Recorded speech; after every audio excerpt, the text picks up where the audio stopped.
Hey my friends, so I'm here at the IBM Glen and I wanted to give you a little bit of update or share with you something going on here. Now if you follow my Instagram or my Facebook, you might have seen me talk about these pink ribbons over here at the Glen. And so this is an Eastern Hemlock tree and it's one that's marked for being treated.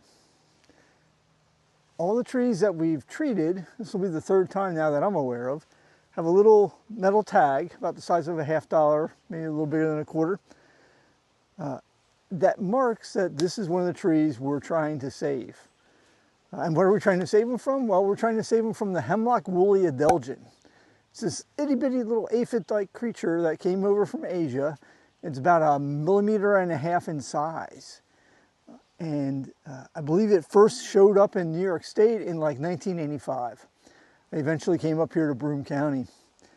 And it attacks the hemlock trees.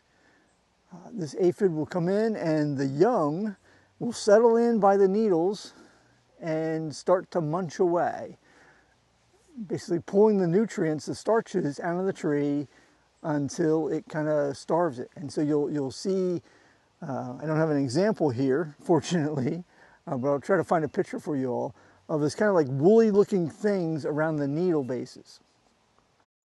And that ends up killing the tree. Now sometimes the trees will take a while, right? It might be 4, 5, 6, 7 years before there's really a negative effect to the tree. But you'll see the needles kind of turn gray or might fall off. Sometimes the tree will jettison the branches in kind of a self-defense mode.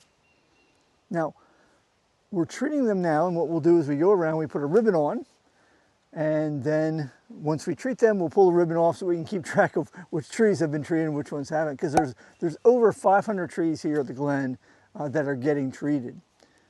And that's just a fraction, though, of these hemlocks that are here. Now, hemlocks are very important trees. They're kind of a foundational species in forests of this type. They're the ones that give you this really heavy over canopy. So when the forest kind of dark in there, as a result of that, there's certain species, other plants that grow only as a result of that, animals that use it for habitat. Hemlocks are also one of the trees that can do really well on steep slopes like this. And so that's why, especially down here in the gorge, you'll see some of these. Now, hemlocks in New York State were heavily harvested back in the 1800s, early 1900s, not as much for their wood, but as for their bark and using that in the tanning process of leather. So here we had Endicott Johnson shoes in the 1920s, kind of their peak. A lot of hemlock trees were harvested for that tanning industry. Now, here in the Glen, because of the very steep slopes, a number of them were never touched, that and other reasons. And so that's why we're looking to save those trees. Hemlock trees grow at varying rates throughout their lifespan, but in general, they're a relatively slow growing tree. And so it may take, 5, 6, 7 years for them to grow an inch in diameter. And so when we look around at some of these trees, I'll show you some larger ones. You can think about how old they are.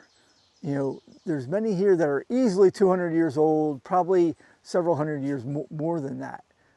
And so I'm kind of getting a thrill here knowing the fact that we're doing something to save these trees and making sure that other generations are going to be able to enjoy these. So if you see these pink ribbons, that's what's going on here. It's something that the Waterman's done, as I said, 2 times before, and we're repeating them now. I'll show you some video about how that treatment actually works, and we'll also walk around here, see if we can find some real champion hemlock trees.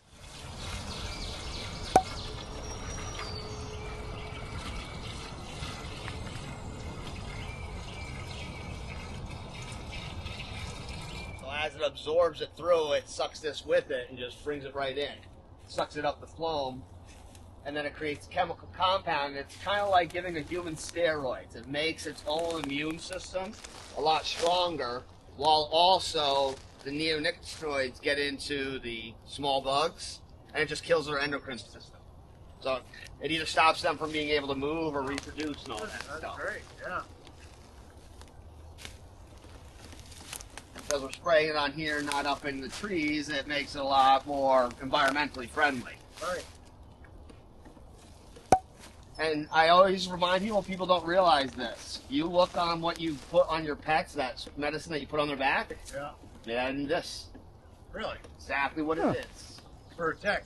So I always laugh and say maybe this will calm your ticks down around here with the deer and rabbits. Anything that rubs up against it. Yeah. But yeah, that's what that stuff's made out of. It's a very lighter compound of it, obviously, and a different. But it's the exact same idea and process of it. So this I kind of call a somewhat large hemlock.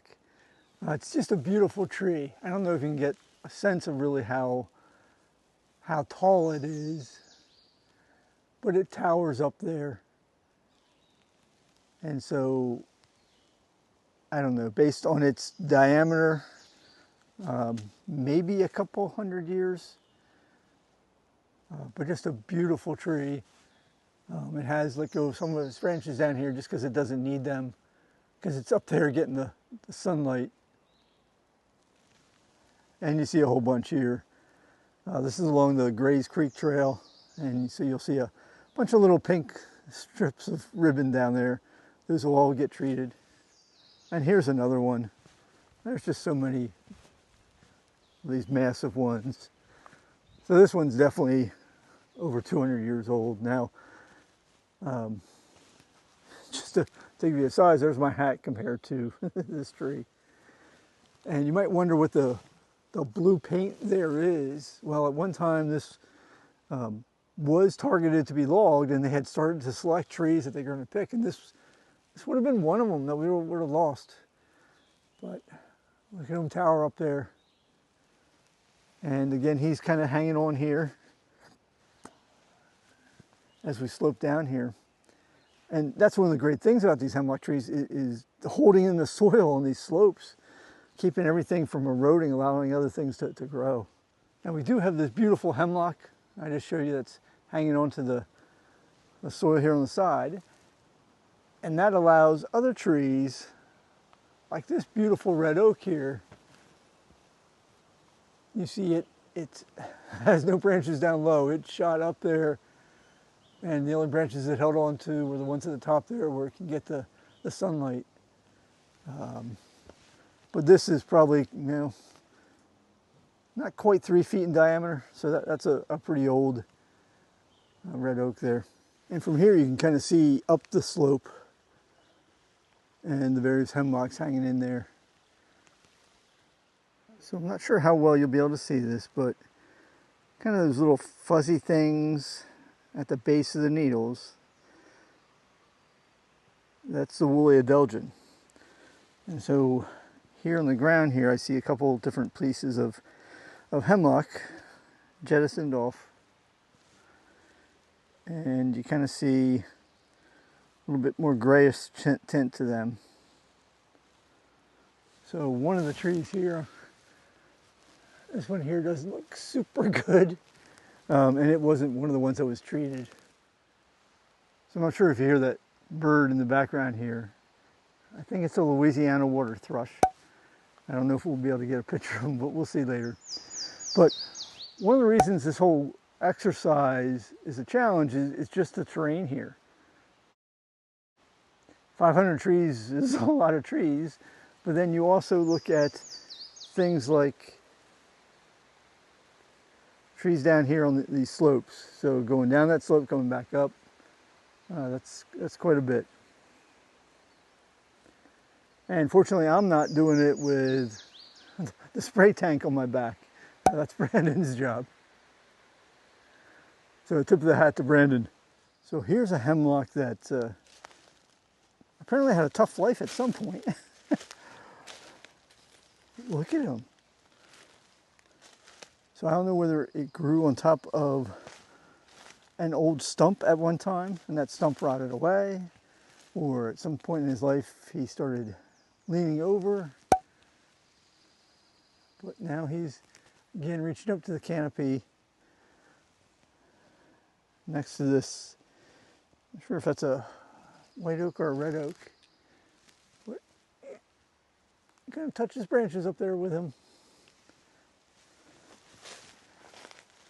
but probably gave shelter to some critters over the years. There are also some natural ways to deal with the woolly adelgid.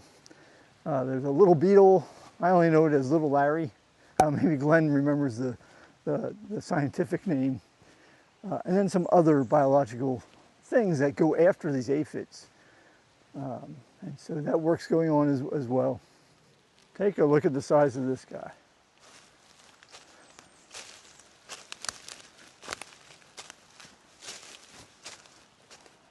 This huge root flare.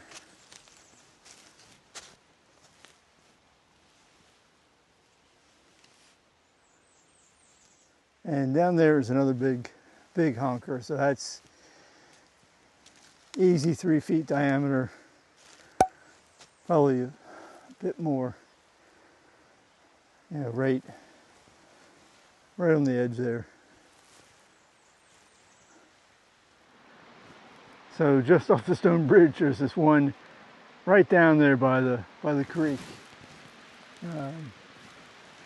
The ribbon's off it because that one's already been treated. So there's one more tree I got to show you, and I think you're going to like this one. This tree that looks like it's on multiple legs, and hopefully you can hear me over the water. This is known as the Julian tree, named for Julian Shepherd. And so you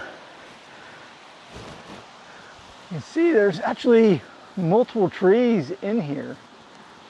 It was one that we treated just because it's so unique, but what the theory is that these trees, there used to be possibly a stump that the small seedlings started in, and or some erosions that eventually that stump and whatever else was around it disappeared.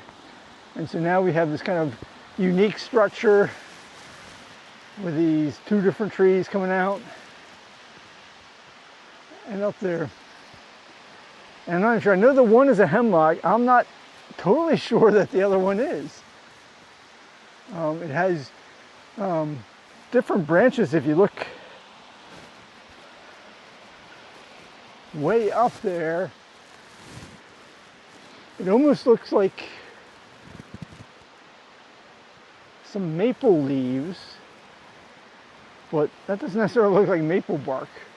But you also see the branches up there, they don't have the like whorl pattern, you know, like a ring of branches that come out every year like you see with most conifers. So it's just very different, and one of my favorite trees I got to stop and say hi to down here by the stone bridge and the waterfall.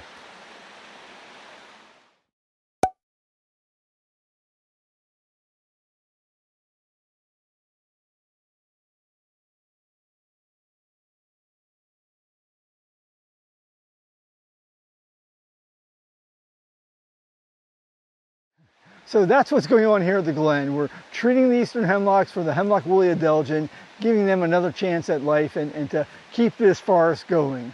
Some of this is old growth in here, and we want to preserve it so your children and their children can enjoy it as well. Anyway, have a great day, take care, and we'll talk to you soon. I know that it can be